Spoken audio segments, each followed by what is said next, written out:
Okay, and welcome to the Racial Discrimination under the Civil Rights Act presentation. I'm Kirk Brown, and I am presenting this for the employees of Michigan Medicine, the Radiation Oncology Physics Division. First, we'll talk a little history. We'll discuss the three main legislations, in my eyes, that crafted the equal opportunity employer statute that we have today, and that's being upheld in our justice system. The first one came from the Civil Rights Act of 1866, and it discussed all employers, regardless of size, and they were not they were prohibited from racial discrimination by means of hiring, as well as preferential treatment, contract negotiations, etc.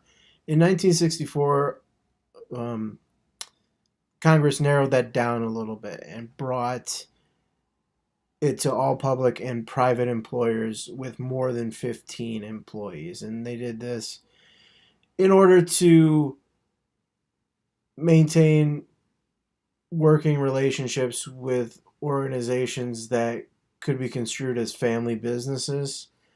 There is a thin exception to the legislation in which employers can mildly discriminate in racial fashions if it can be proven that it would be a detriment to their work. Um, so this Civil Rights Acts of 1964, Title 7 specifically, uh, talks about the racial discrimination as well as religious, country of origin, ethnicity, gender. It's been added on to including sexual identity, and it just sort of elaborated on the types of discrimination that can occur, but it also narrowed down the types of institutions that it applied for. And the Immigration Reform and Control Act, that was established in 1986, that prohibits employment discrimination based solely on the country of origin or a person's citizenship status.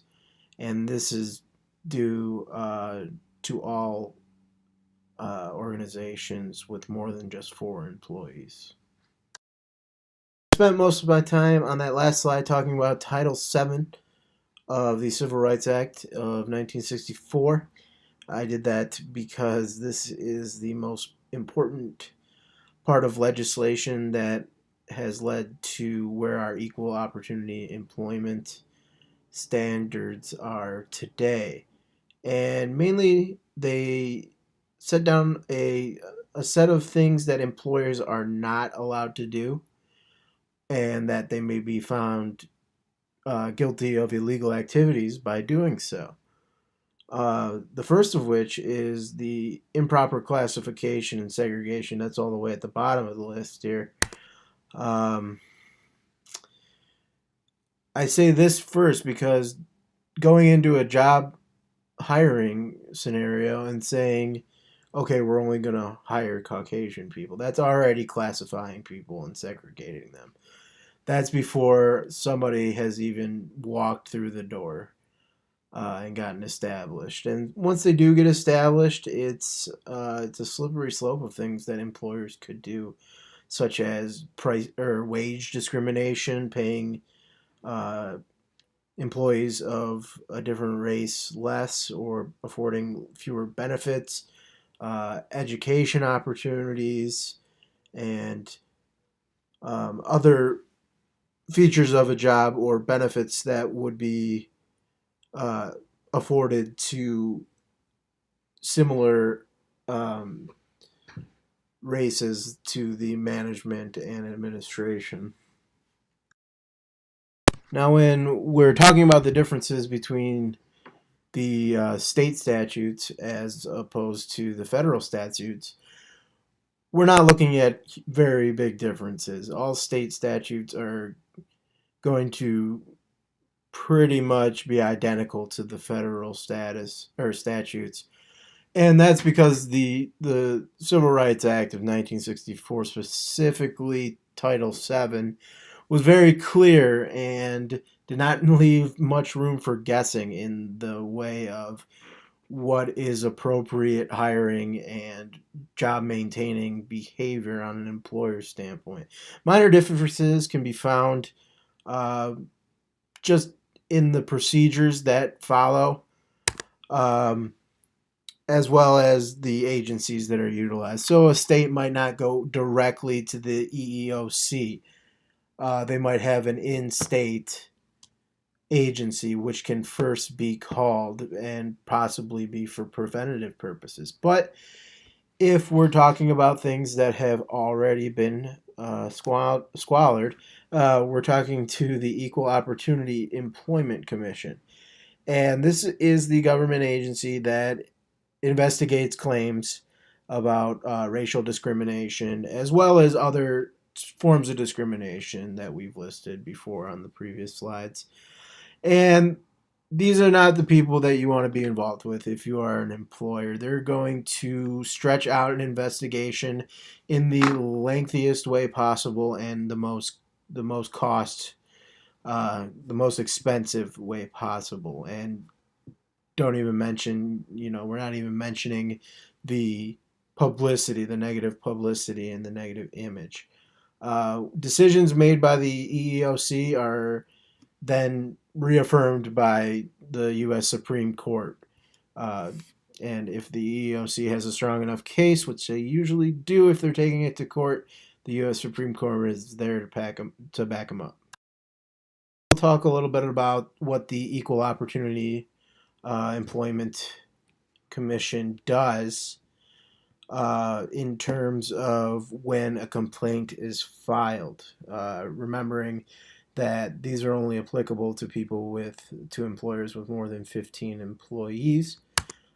So the first thing that happens is a claim is filed. And when I say any employee can file a claim, I mean that regardless of who it is, even if it's the person who's not being discriminated against, everyone has a duty to report. And when we see malfeasance in the workplace, it's got to be a zero tolerance sort of standard.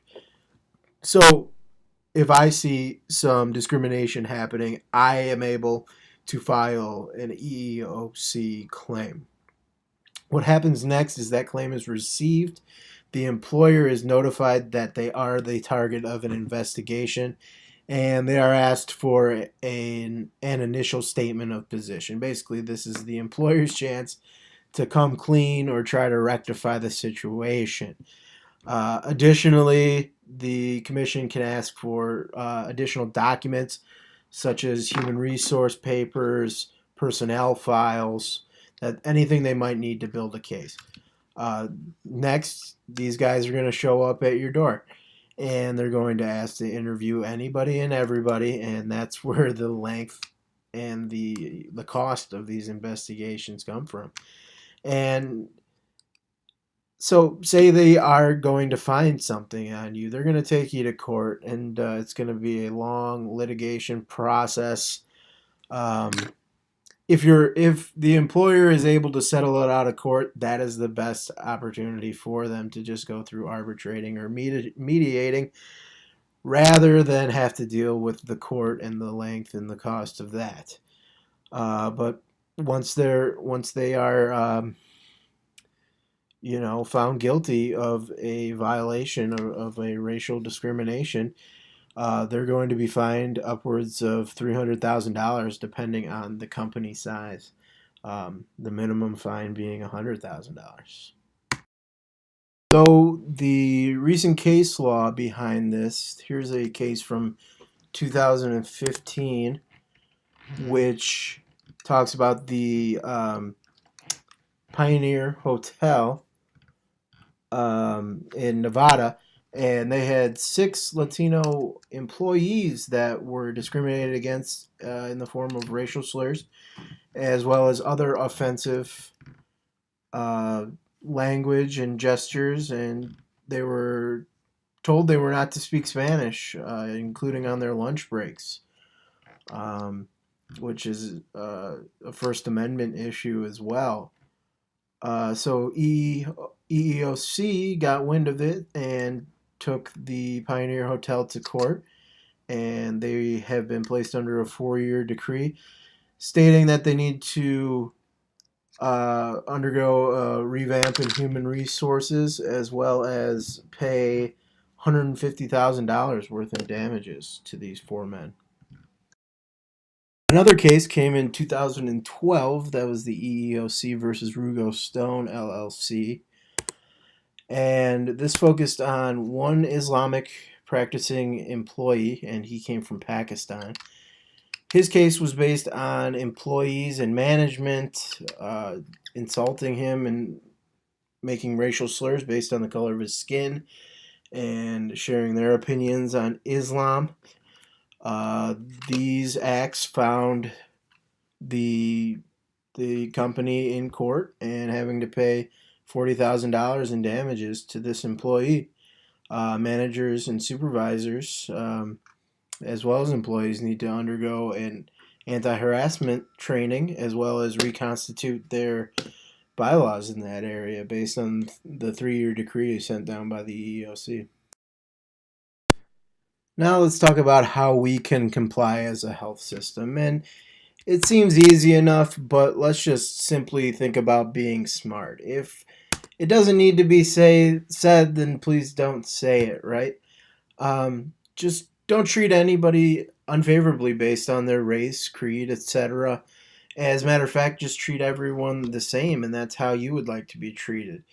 This also includes the mistreatment of people's spouses and significant others and saying things about them that could potentially get the organization in trouble. And if you just see something, it's important to say something. Like I said that earlier, the safety and comfortability of all employees is everybody's job in this organization. So say something.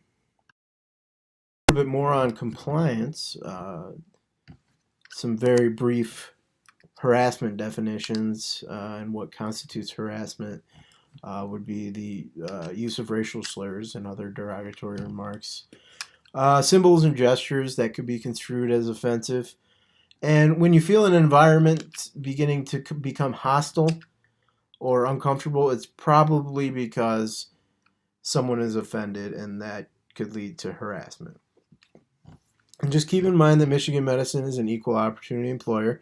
We celebrate everybody's differences and diversity, and we have an office solely devoted to that diversity. And for additional information, you can visit the Office of Diversity, Equity, and Inclusion, or their website is listed right below.